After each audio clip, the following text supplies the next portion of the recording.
Good afternoon, folks, and welcome into today's webinar, Using Colour Effectively. Today we have a long-time friend of Resene, Debbie Abercrombie, joining us to deliver the webinar. Hello there, Debbie.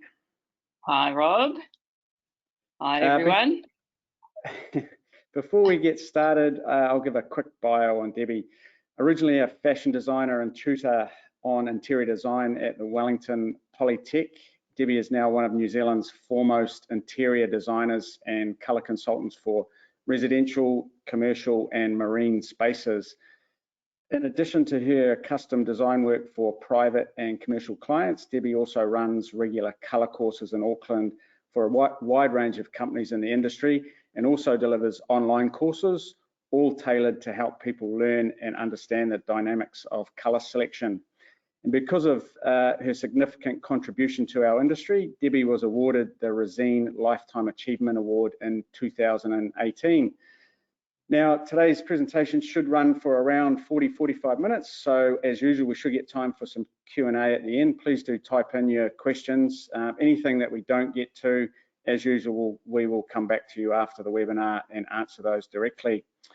Righto, now we will turn our webcams off now, and I will hand over to Debbie to kick things off. All yours, Debbie. Thanks, Rob. Thanks for a wonderful introduction. I'm just checking, Rob, that everyone can see the screen. So welcome to Using Colour Effectively. Hopefully today we will gain some new ways of looking at colour. And as we all know, colour can do many things. Some of us will be familiar with using colour. Some of us will struggle to use colour.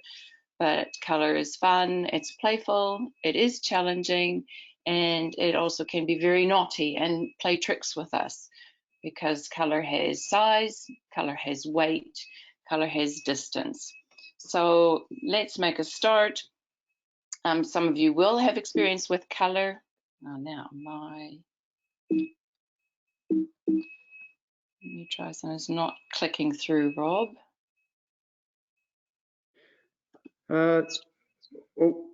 We've just lost your screen there. You'll just need to go back into that show screen and maybe double click on that slide. Oh, now it's good. Okay, we're good. All right, I'm back, everyone. Yes, so some of you will have experience with colour. Others of you may not have as much. Some are very natural with using colour. And so some of the things that we'll talk about today is finding some objective ways to use colour and some sort of helpful tips and tricks, so we can always learn how to use colour better. I've put this screen in as part of my introduction. It was a project that I did all the interiors for, and towards the end of the project they were putting this particular unit on the market. We had to dress it. The client had put a few little succulents on the table. They were very ineffective, and I came up with the idea of let's put something a little bit more attractive on the table. Let's put the yellow roses, which, as we know, yellow is a colour of focus. It draws you in, it's warm, it's inviting, and it adds value. So a lot of what we do, if we're using colour, it has to add value to our project. And then the fascinating thing about this was that the photographer, when she put it into her advertising, just about 90% of those photos had even a touch of those flowers catching a corner of the photo. So it obviously it helped give that focus, and it helped make it feel like a lovely space to walk into. As I said earlier, colour is very subjective. So we all have colours we love. Some of you will look at this screen and go, yeah, those are pretty harsh. Some of you might absolutely love them. So the idea is to, if a client says to me, I love these colours, we have to find a way that they can all sing together and that they can work together in harmony. And of course, we have many tools in our industry, beautiful fabrics, beautiful wallpapers, and so it's how we mix our colours. So we're seeing exactly the same colours here. I'll just put my phone on silent. We are seeing, the mix of colours, the balance of colours, and so a big key to working with color is getting the balance right. So when we put a few colors together, the real key is to start with more of one, less of the next, less of the next again. Just another little slide to show, it was a project that I was working on.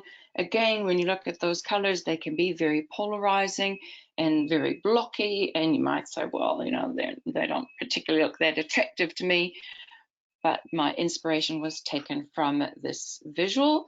This is a project that I did up north. It was a beach home, and I used these colors to take me through the project. So I will show you some of that a little bit later on.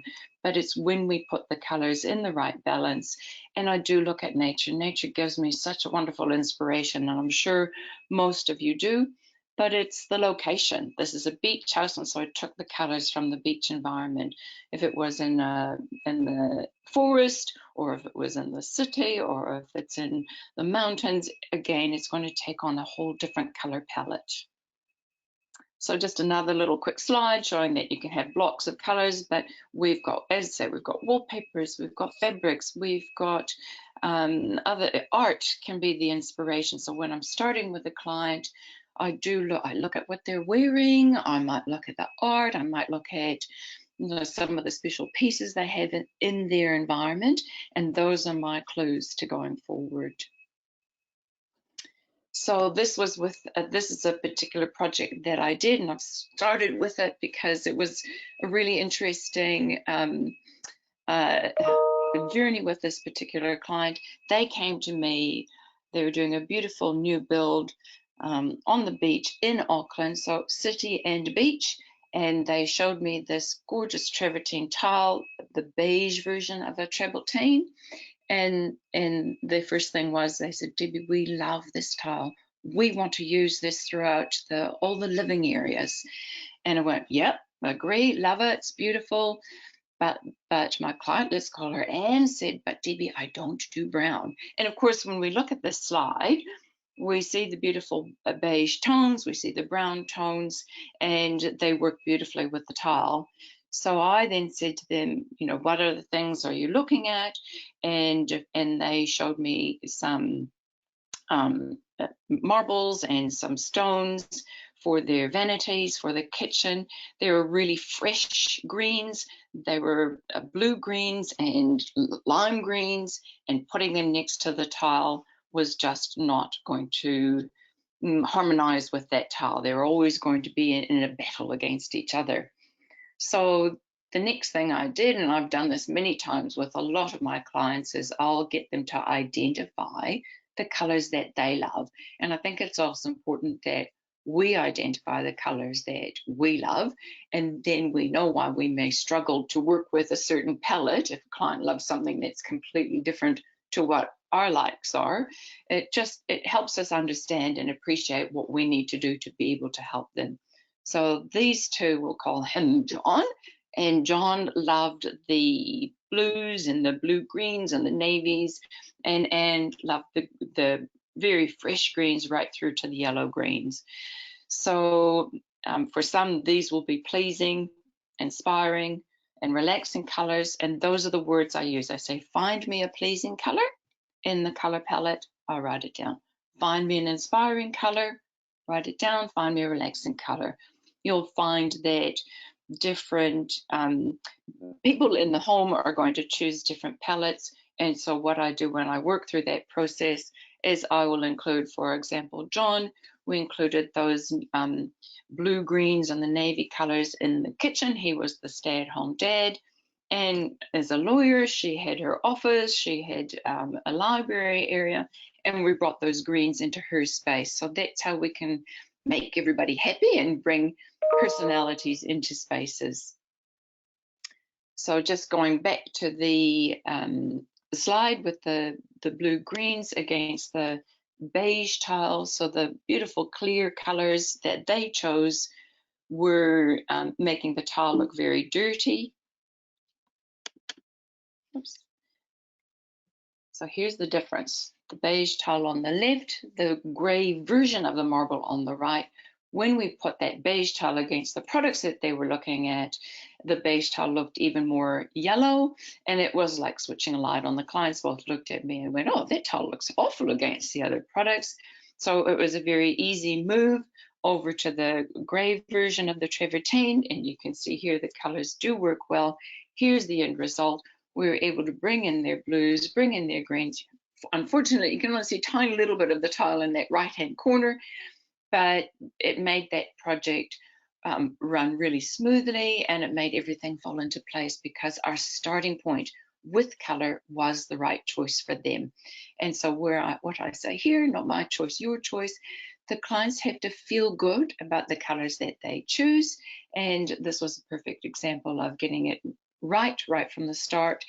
And as I say, it made the whole project flow, and it made it an easy project to work with. Right, the other thing that happens with color is it is never seen in isolation. There's always something else next to another color. Here's an example when I put this yellow-green square in the middle against the very strong yellow background. It looks quite green.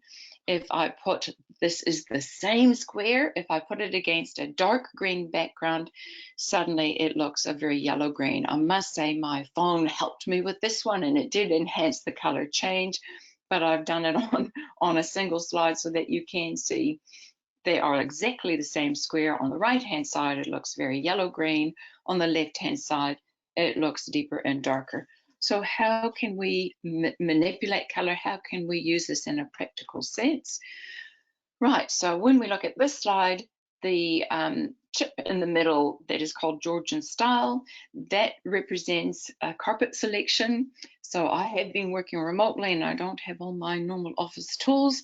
So the Georgian style represents a carpet color. When I first presented it to the clients, they were in a rental home. I put it down against a gray background, and the first thing they said is, we're not having a yellow carpet.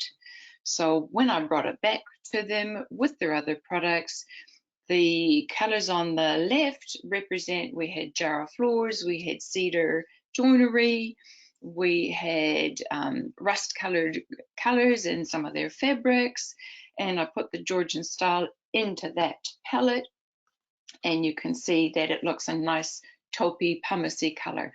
So the colors around our particular products that we're working with can be significantly affected by the things that they are sitting next to. The other thing that we need to be very, very aware of, which you probably all know, is light does affect color. And when we see, so a good way of describing this is when we see the sea on sort of a cloudy, sunny day, it's a clouded blue. If we had no clouds in the sky, the sea would be a beautiful teal color. If we had a grey, yucky day, the sea would look dirty and a dirty green. So the sea hasn't changed, but the color has changed. So where we need to think about this and relate it to our projects, when we have color on the inside, if you look at the chips on the left-hand side, you can clearly see the difference between the chips. If you look at the chips on the right-hand side, they look much more faded. As I say, they're exactly the same colors, but they look quite different. Some are manipulated more by light than others. So if we look at white gable, which is the bottom right chip on the left-hand side and the bottom right chip on the right-hand side, you can see it looks a dirty, sort of almost a yellow green, and on the right-hand side, it's a mint green. So what's really important about this is taking the colors into the light that we're going to see them and taking them into that environment. So it's not good enough just to show them outside. If it's a home that's a beach house, it should be in that environment. If it's in the city, it's going to read different, and there will be reflections from things around it. The other thing that's really important when working with colors and working with products, have a look at the carpet in the background. It looks a nice sort of mushroomy taupey color. The tile's quite a fresh gray. When I put the carpet on the floor and swap it out, you can see the difference. The carpet looks fresh. It looks a soft, a silvery gray. It has changed significantly. And of course, what happens when we go and look at carpets and make our selections, they're all on the wall. So we've got to put them on the floor. We've got to bring them into our projects and put them with the other colors and the other products that we're using them with. Light colors reflect, which we all know, dark colors absorb. So again, what does this mean when we're working with a project? When we look at joinery, it has to work for us from the inside and the outside. If we have a home and the view is not critical and we have beautiful white joinery, the white joinery reflects back. And so we do see less of the view is less visible. However, if we have dark joinery, it reads slimmer, and because it absorbs light, it lets us look through to the light. It lets us look through to the background.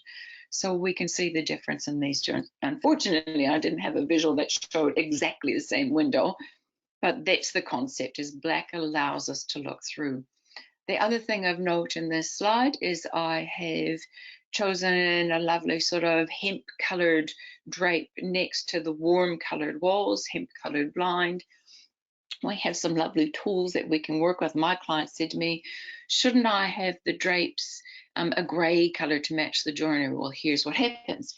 If we do a gray drape, we see that the wall color suddenly looks more apricot. And in actual fact, personally, I find that more appealing, that the drape is the hemp color and it becomes part of the wall and we're framing our view. So a lot of this does come down to personal choices, but this is how I see it. But if other people were happy with that and say, no, we still want the gray drape, there's nothing wrong with it, but it is making that wall look more peach. Another really important aspect when choosing window treatments is black blinds versus white blinds. So we can see here that when we look at these are view screens. If the view is important, we want to be able to look through the blinds.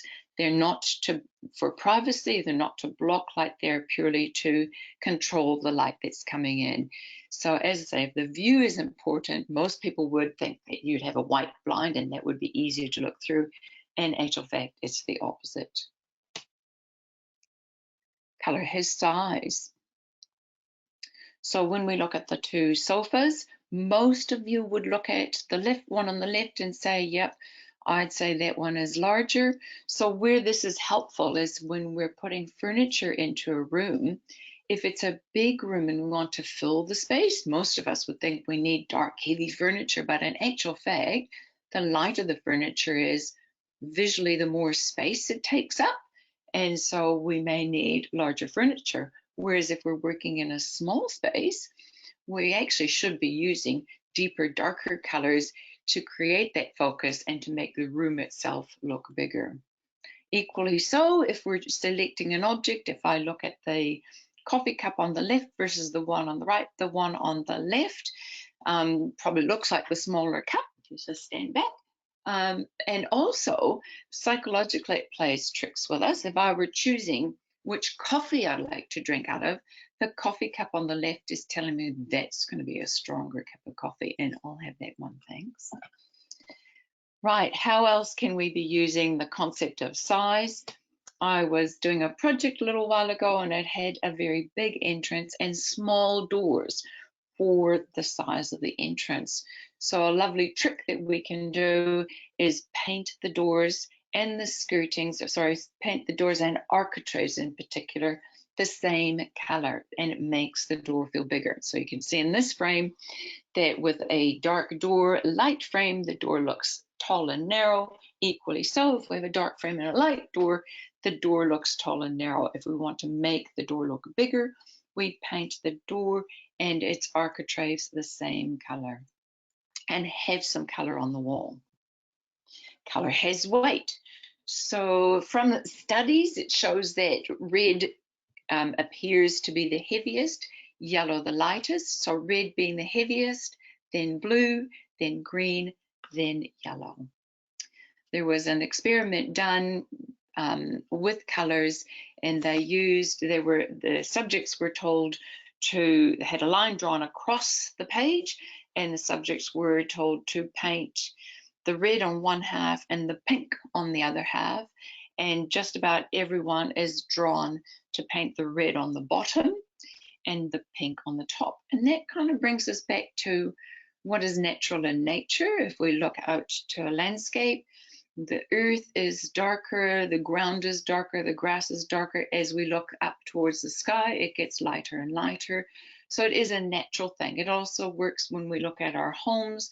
We most often have floors lighter, and then floors darker, and we go lighter and lighter as we go up to the ceiling. We can use this in reverse if we're dealing with a room that is very, very high and we want to bring it down. We can reverse the colors. All I'm saying with this is it's more natural to want to have the weight on the bottom. So here's a lovely visual, a nice outdoor pool area, and you can see the tiles around the pool and the greenery gives it weight on the bottom. We've got the lighter teal color on the walls and then lighter again with the ceiling. So that works perfectly fine. It looks beautiful. But in another instance with completely different design, we've got the weight on the top. And it works with this one because rules are made to be broken. Because in this instance, we want to draw attention to the entrance. We want this entrance to be a feature. So if we want something to be a feature, then we can put the weight of color in that place. So we don't always have to follow the rules, but we have to have, it's one of the things I didn't say earlier on, it's nice to have a reason for our choices. It's nice to be able to have a color language and be able to say to clients why we're choosing a certain combination of colors, why we're choosing where we put our colors. This was a fun project that I did last year, and the reason for doing the two patterns within the drape is that the floral drape had needed a 90 centimeter extra for every drop in order to make the pattern match. So we were wasting 90 centimeters for every drop. There were 10 drops, it was $300 a meter. It was something like a $3,000 exercise of fabric that was going to be wasted. So I found this beautiful stripe, which is, as you can see, it reads heavier than the floral pattern, and it was very natural to put the weight on the bottom and the lighter pattern on top. Again, had I wanted to bring the room down a bit, if it was a really high stud height, I could reverse the weight of the color, but it worked beautifully in this instance.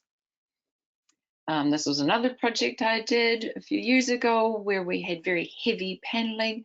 So again, it's important to balance the weight of color with the weight of other things that are in the same space. So I couldn't put a soft wishy-washy wallpaper, it would just feel lost.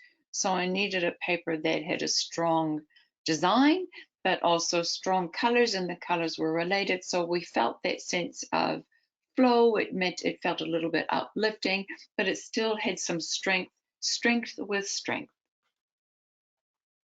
Color likes balance. So when we look at this, sorry, some of the visuals are not quite clear, but we can see that it's almost cut in half. It looks bulky, it looks boxy. Personally, it could be a much more attractive home. And so potentially, should we have the darker color on the top and slim it with a darker color, or should we have maybe shutters to break up the whiteness of it, or we could blend in the color of the brick because in my mind the brick is probably the feature. We could equally paint the brick, but I do think it is a beautiful feature of this home, so let's enhance the brick and let's play with it and increase and create a flow with the brick. So a good rule of thumb, which is really, really basic, is 2/3, 1/3. It's just a guide. And so here we've got sort of 2/3 of the pumice colors and 1/3 of the brick color. It reads well and it reads balanced. Same thing here, we've got 2/3 of the heavier toned colors and 1/3 of the light, soft, reedy brick. So the balance is right. It feels good when the balance is right. This is another beautiful visual that I found. And again, we're wanting to achieve something different. So we're using color to make it, to enhance that cantilever, to enhance the feeling of that home floating. But you can see we've got 2/3 grey, 1/3 of the white. So we've got a nice balance, and it allows us to have the weight on the top instead of on the bottom. So if we have a reason for putting the weight in a different, in the bottom as opposed to the top, then it has to enhance the project, which it does very cleverly. So the other thing I look at when I am putting color schemes together, and this is one I did, the ochre color represents timber. So again, when we're looking at the balance, more of the timber color, less of the soft mid grays, and less again of the deeper door color. That gives the door an opportunity to become a flagship and say, here I am, and this is where we walk into the home. You will see when you look at a home like that, had I put darker colors on it, it would make the home feel smaller. And when you look at this visual, the darker colors, it is a different home, but the darker colors do make it feel a little bit smaller. It gives it a little bit more weight.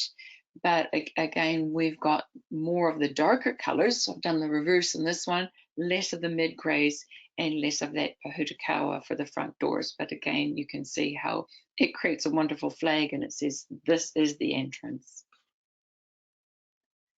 Bringing our color balance inside. If we look at equal colors on the left, you can see that they are competing. So the red and yellow are competing with each other. If we look at the slide on the right, we change up the balance of the red and the yellow, and suddenly it softens it. It makes it feel like it's playing together as opposed to competing. It blends. And again, when we introduce a pattern, whether it's floral or botanical or whatever pattern it is, we still have more of the red, now less of the white, less of the yellow, but we've got a nice balance, and it reads better than that block of color where the two colors are competing. So these are things I look for. Again, in this one, same thing, we've got more of the white, but the orange and blue are still competing, whereas you see in the right-hand slide, we've changed out the balance. We have more of the orange, less of the blue, and it does soften it, and I apologize, I can't find a visual that had the same strength. And don't get me wrong, because that visual on the left can be very effectively used in the right situation. It's just to show that if we want to soften a color but still include those two beautiful colors, we can do it by using pattern to help us. So another thing that I find fascinating is when we put colors in sequence. So I've done it with colors of the rainbow, and I've put them in the sequence that we see them in the rainbow. I've put them out of sequence. For me, it feels a little bit more jarring to have them out of sequence than that flow that when we see it, how we see it in nature. Then what I've done is I've changed out the balance. So these are in sequence, how we see them in a rainbow. These are out of sequence, but what is helping us is that I've changed out the balance. Again, more of one color, less of the next. And it doesn't read, they're very strong colors, but it is not as jarring as when they are competing with each other. So I do use the color wheel for concepts, but it's more the language of the color wheel. And if a client were to say to me, I really want something strong and exciting and dramatic in a room, we're going to use colors that are opposite each other. If they say to me, no, I just want it to be soft and easy on the eye, peaceful, I may look at monochromatic. So here's just a really quick comparison: red against green, opposite on the color wheel, strong color combination. Triad, a little bit less strength in it, but we still get the interest. It's still a little bit playful. We get a sense of movement, as opposed to monochromatic, which says to me stillness. So I'll just show some actual examples. On the top left, we've got a very strong triad. I absolutely love this visual. It's a small amount of yellow. It's not a whole room of yellow. And we've got the yellow, blue, orange as our red as our triad. On the right-hand side, we've got a grade of triadic happening, but it's the pattern that is dominating now. So it's what works for individuals. Both are still quite strong color schemes, and it has to be colors that appeal to each individual, but also pattern plays a big part with color. Again, that's a very strong triad, but I like to show that the triad doesn't always have to be for daycare centers or children's rooms. It can be very sophisticated, but again, it has to be colors that we are comfortable with and can live with in our space. So here's another triad. This was a home that I did in Devonport, and as you can see, we've got the orange, no, it's not, orange drapes, orange colored floors, the green chair, and the purple introduced into the ottoman. It's a triad, but it's much nicer triad to live with for most of us. This was another little project that I did. If we were to just look at the wall on the left, that is green. If it were all green, it would just be one big block of color. So I do like to play with that ombre effect and soften that green, so we're still getting a monochromatic concept. But if we come around the side of the house, you can see there's a beautiful detail in that reddy brown color, and of course the floors are soft reddy brown, and in my mind it is that complementary detail that gives that concept some life. Here's a quick little example. Blue against orange. It's fresh, it's fun, it's strong, but equally so we can tone it down by using a more deeper orange and a grade off and a navy blue, a little bit more sophisticated and elegant, but we are still using, they are still complementary colors. Related colors, probably one of the ones that are maybe easier to use, but if we want to create some interest with our related colors, that's where pattern can come in and help us still have some lovely interest in our color scheme. My starting point with this one was a home that actually had beautiful views. It was in Parnell, overlooked the harbor, but the client loved color, she loved pattern, and I agreed, let's put in some beautiful drapes with some color, some pattern. They're only going to be seen at night, and it still became a restful room because the colors aren't playing against each other. They are just a soft movement from one to the other to the other. And it is a space that she loves. So that's, in my mind, is the client has to love it, and it's a success. Another quick little sort of exercise, and we've got many tools. If we look at the rug on this, represents a rug that I was designing. The rug on the left, we've got white, grey, black as our background, and so really it is related because it's just the oranges and the yellows, and you can see how quickly the dynamics of that rug change by adding one color. I've added blue, and it makes the rug appear smaller, it makes it busier. So busier, smaller patterns are going to make an object feel smaller. So I'm going to talk a little bit about, I had touched on some of my projects. This is another one. Again, the inspiration for this project, the kitchen, was very graphic black and white, and I felt it nice to create that flow going through. So the dining area has obviously the black and white chairs, and we brought that black and white theme through. But in order to create a focus in the lounge, I've used the blue.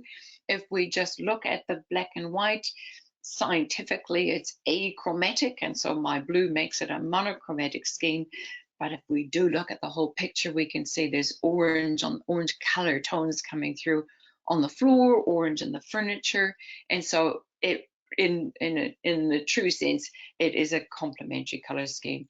But it's because we've got the natural products in there, it's not a harsh complementary color scheme. Neutrals are always safe, but neutrals can be fun and can be interesting, and the key there is texture, pattern, and balance.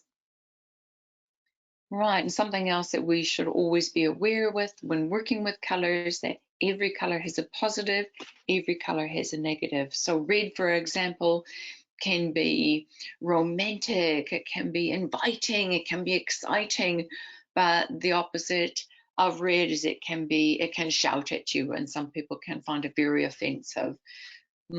This is the client's home.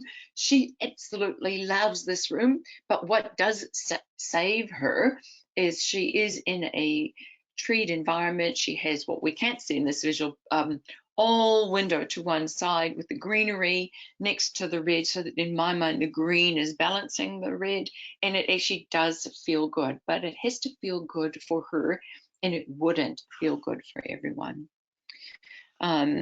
Using the same colors but less of the colors, so we're using pink to represent our red. The caps on the deck and the windowsills, so the trims are in a green, so very grayed off green. So we're still achieving a lovely contrast, but it doesn't need a lot to give us that contrast. So orange can be friendly. Orange is a color of energy, but it can also be forceful.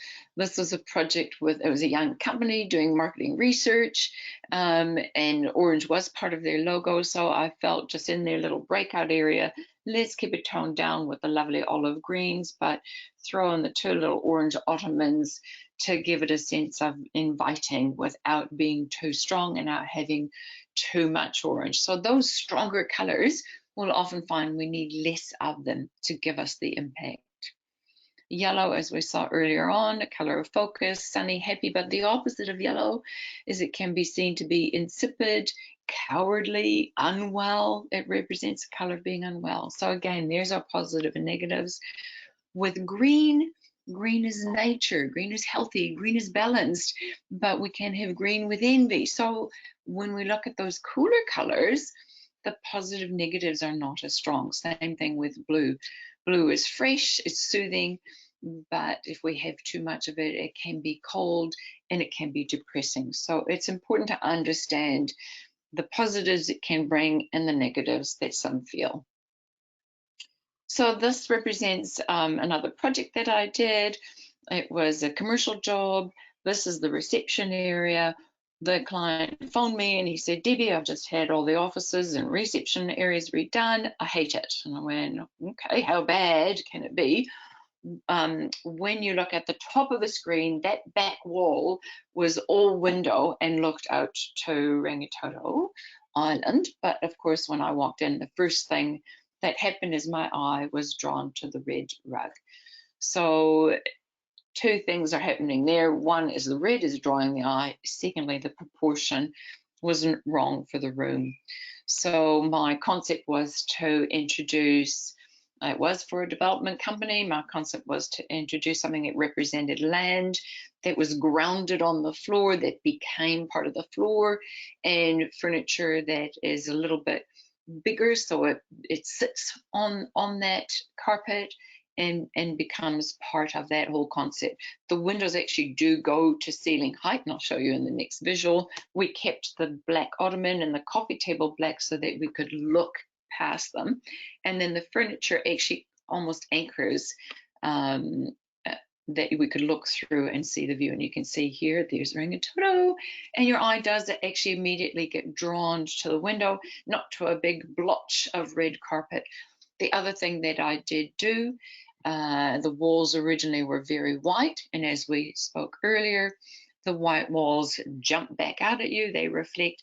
So we introduced a soft ombre wallpaper, which isn't very clear here, but you can see that the walls are no longer white, and so they helped to frame the view.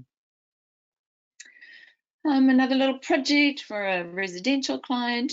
First thing she said to me, she was changing her furniture, need a new sofa, 2 chairs, and she said, oh, I think the little citrus ottoman is going to have to go. What caught my eye is that she was actually drawn to bringing in those citrus colors in her flowers. It was in her art. And so when we did the project, I brought a little bit more of that citrus in. There is another piece of art with it. And I should have pulled the ottoman into the photo a little bit more, but if we make it become part of the color scheme and add other little details, suddenly she said, well, I actually quite like having that ottoman in here because it was part of that color scheme.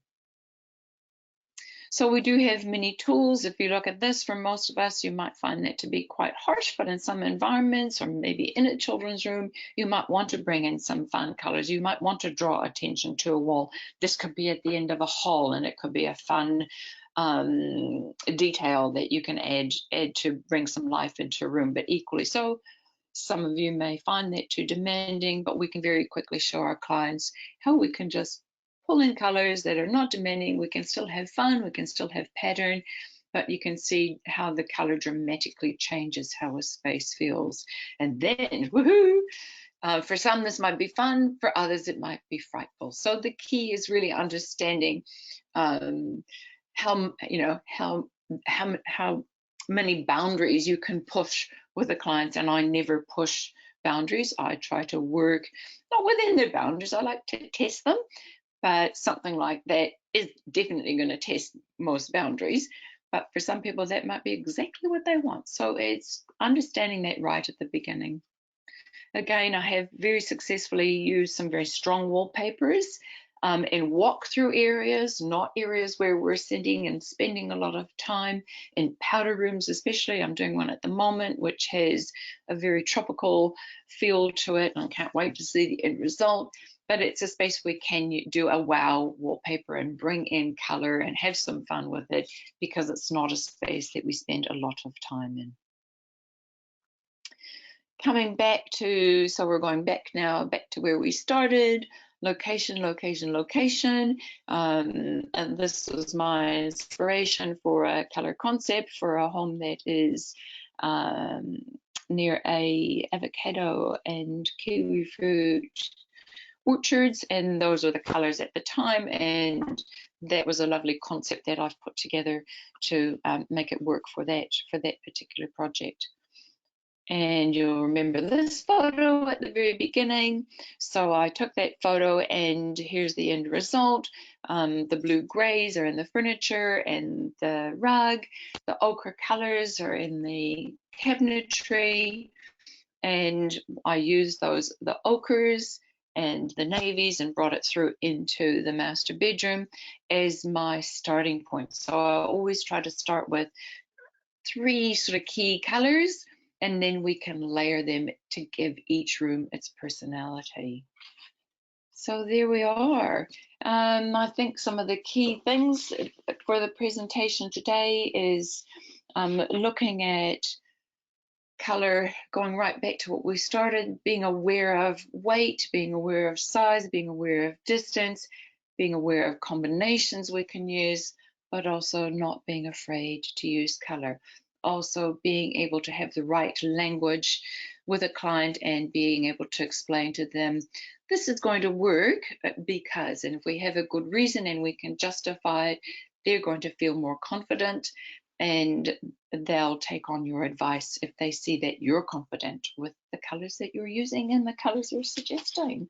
I'll finish there and look forward to hearing back from you.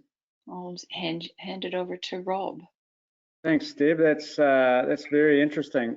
We have had a few questions come in, and yeah, a couple of things from my side.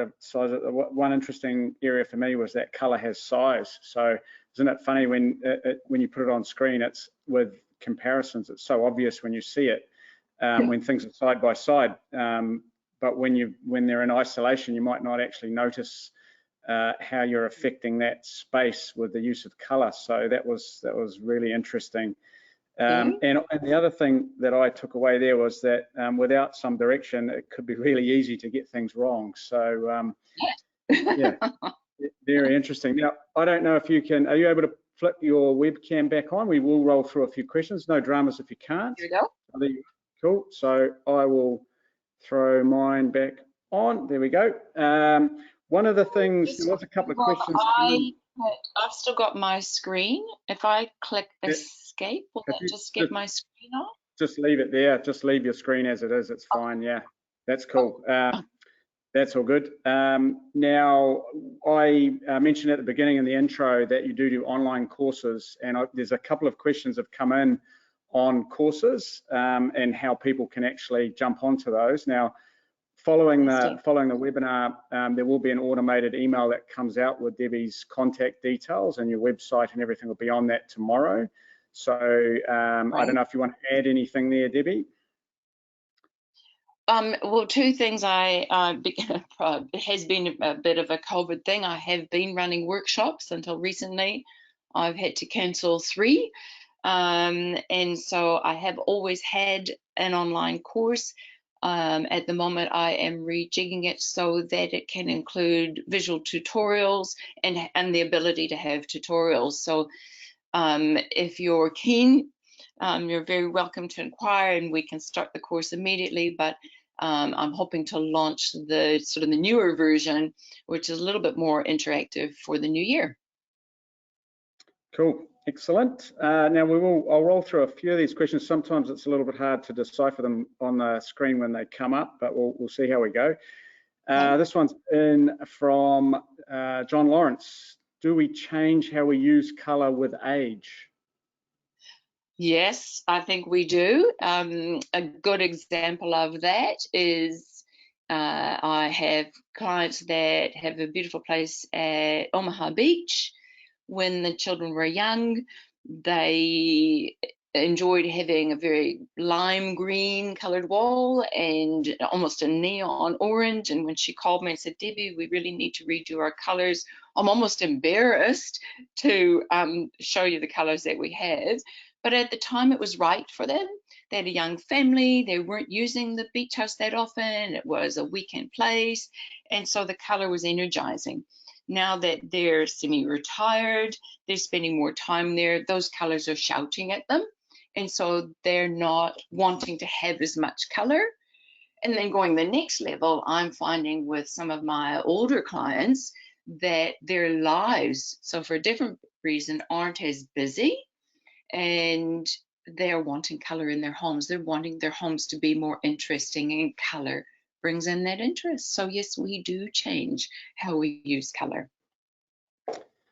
Excellent. Now, there are a couple of questions as well have come in here just on rewatching the webinar. So those that are still tuned in, yes, absolutely. There's all of these webinars are available on our website to rewatch at any time. Normally takes a couple of days for us to get them up onto our webinar page. So if anyone wants the link directly, please just do email and I'll fire it out to you afterwards as well. So sometimes, well, not sometimes, a lot of the time, there's a bit more info to be gained by watching the webinars through again. So another one from Andrew Kuda. What can we do to make our home office more inviting? That's an interesting one at this time that we're all working from home. And very important. I think that it really comes back to personality, and maybe going back to that one slide that I showed where you look at the fan deck of colors and you look at the colors that are inspiring. So an inspiring color is a color that you should use in your creative environment. So creative doesn't necessarily mean that I'm quilting or painting. It can be, for example, my son did a business course. He's very creative with people and he needs to have a different way of creative thinking. So his creative color should be in his office, and it can be as simple as tools that hold his pencil colors, or it can be behind his screen.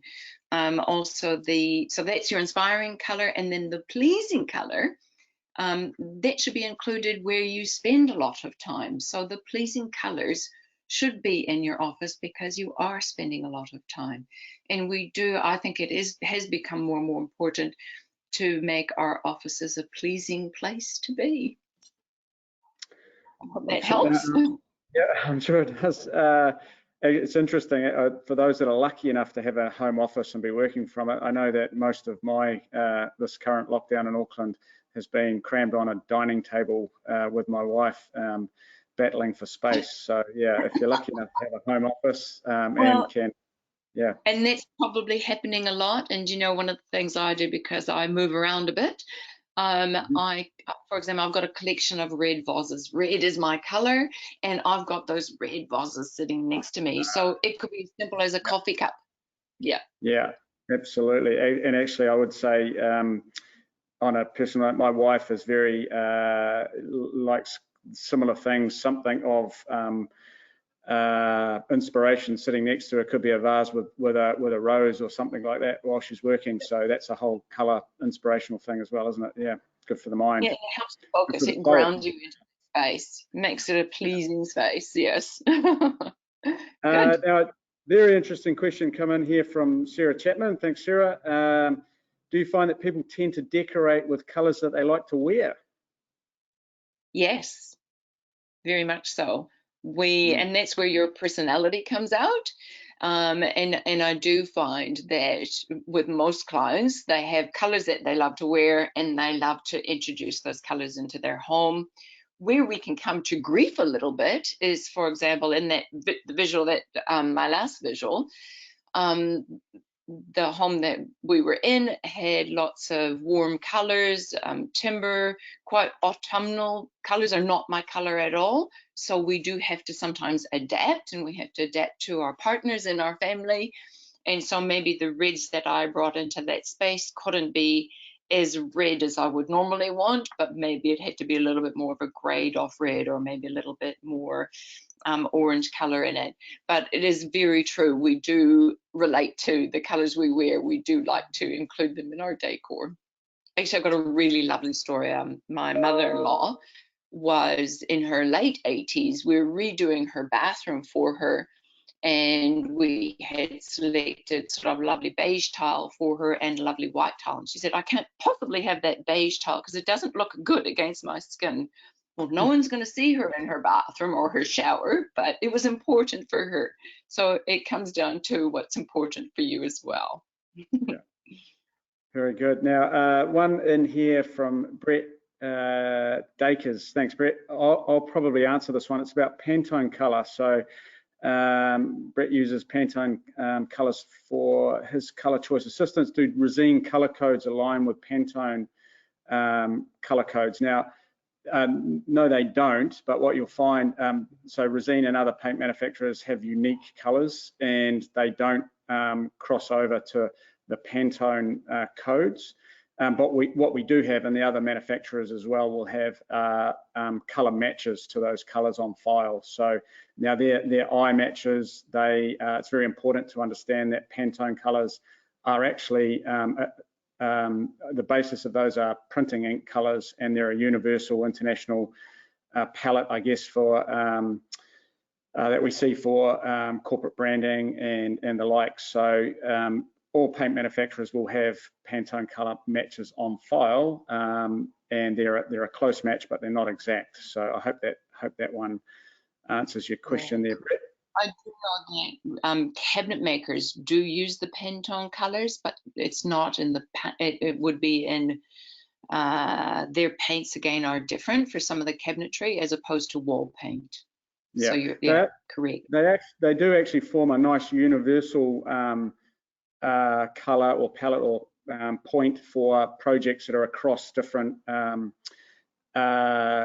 industries or mediums, I guess, or applications, paint to signage to powder coating to, so they are a good universal area, but you do have to be careful.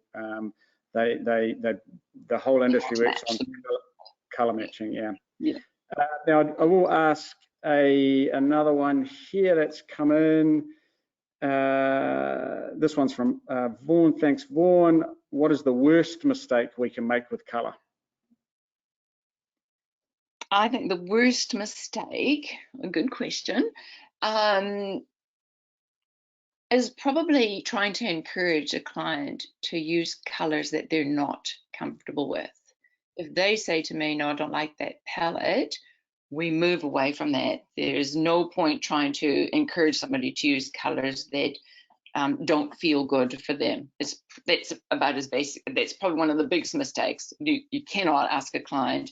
I've had clients, they did their sofas and they had a designer helping them, and they were encouraged to do, it was a beautiful floral brown and yellow, And they said, well, we're never quite sure about it. We never really liked it. Well, they lived with it for a couple of years. It was a very expensive fabric and they changed it. They just couldn't live with it. So you must identify colors that people love and really work with that palette. Very good. Well, there are a few other questions in there, but what we'll do is we'll answer those directly in the next day or two. So that does bring us to the end today. And as I mentioned before, if anyone's after Deb's contact details, they will be in the automated follow-up email, and you can jump onto those online courses. That was a perfect topic for us here at Resene. Debbie, thanks very much, because like Resene, we're all about colour. So colour comes first for us. Paint kind of rolls along with it. And so, yeah, absolutely a perfect topic. And thanks very much for your time. Thanks for everyone out there for tuning in. We'll cut off now. We hope you have a great day. Stay safe, and we will catch you at our next webinar. Thanks, Deb. Fantastic. Thank you. Thank you very much. Bye for now.